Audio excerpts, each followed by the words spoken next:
I know, it's been a long time since I made a cooking video. I believe it's been about 5 months. I had some other stuff I had to work on, but just know that Wavy Kitchen episodes are back. Today, I am making chocolate chip cookies, but instead of chocolate chips, I'm gonna be using MrBeast chocolate sea salt candy bar. Out of all the flavors he sells, this is my favorite one. So I thought to myself, I wonder how this would taste in some cookies. Before we get into this recipe, make sure you leave a like down below. And without further ado, let's get into it. First, you wanna preheat your oven to 375. Next, get a baking pan and put some parchment paper on it. It's okay if you don't have this. You can use either aluminum foil or you can just use it by itself and just spray it with some cooking spray. For our dry ingredients, we're starting out with 3 cups of flour. To that, we add 1 teaspoon of baking soda, a ½ teaspoon of baking powder, 1 teaspoon of salt, and we also have our sugars, but these are being saved and mixed with the butter. In another bowl, I added 1 cup of light brown sugar, 1 cup of softened salted butter, 1 cup of white sugar. Now it's time to cream it together until it's combined. Next, we add in 2 eggs and 2 teaspoons of vanilla extract. Now we beat this until it's fluffy.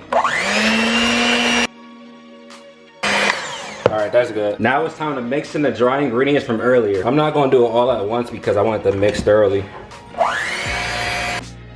Make sure y'all scraping them sides too. You gotta scrape the sides.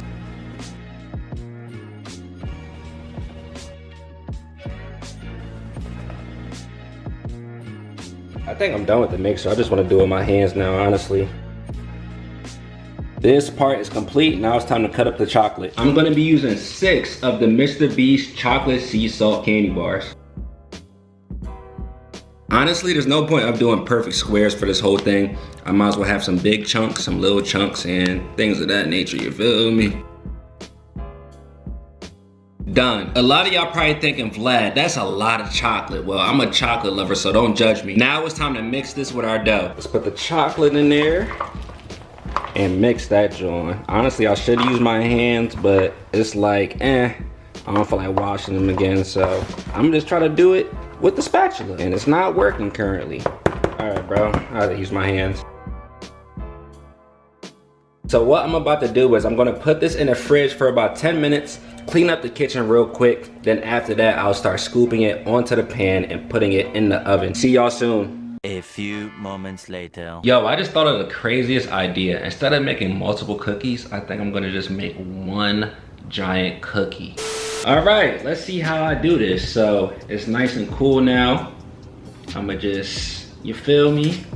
Take some of it, pack it all together, and then hopefully this joint comes out right. So I don't wanna have something too flat, and I don't want it to be too big either. So I'm thinking this should be good, and then I put it into a ball because when it goes into the oven, it's gonna be flattened. Here's how it looks on the pan. As you can see, it's right in the center and it's pretty big. Now it's time to put it in the oven and see how it comes out after about, let's say 12 to 15 minutes. 20 minutes later. So it's been about 20 minutes and this is how the cookie looks right now.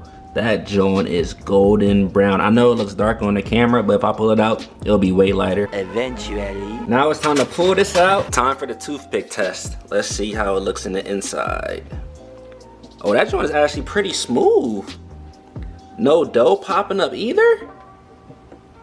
All right, that part is still like a little, but I think that's a chocolate. I think the cookie itself is like done, so.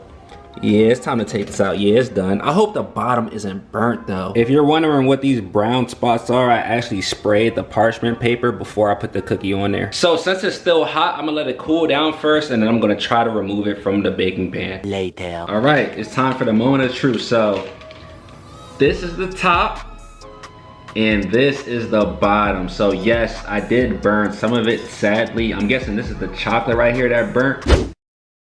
But I'm still getting some on my fingers, as you can see. But overall, I'm pretty satisfied with this. Like, y'all see this? This shit bigger than my head. Surprisingly, if you know me, I got a big ass head. It might not look big on camera, but my head big as shit, boy. But nah, look how this came out. So officially, we have the first ever giant MrBeast chocolate sea salt cookie. Matter of fact, let me put this next to my head real quick. This is, bro, do y'all see how big this is? This is wild. Before I bite into this cookie, make sure to leave a like if you haven't already. Look at this. This is a nice ass cookie, perfect circle and everything. without further ado, it is time for the taste test. I don't even know where to start, bro. Let's start right here.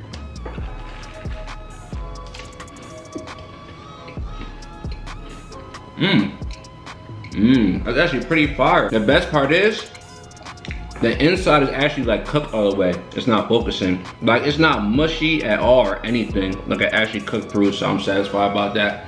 Wow. I do want to take another bite, but I want to eat dinner first before I have more sweets, because if I don't, my stomach is gonna be fucked up. But other than that, I hope you guys enjoyed this video. If you did, leave a like. If you're new to the channel, hit that big red subscribe button down below. Let me know down in the comments below, what do you guys want to see me make next? And as always, stay wavy, stay blessed. Wavy out.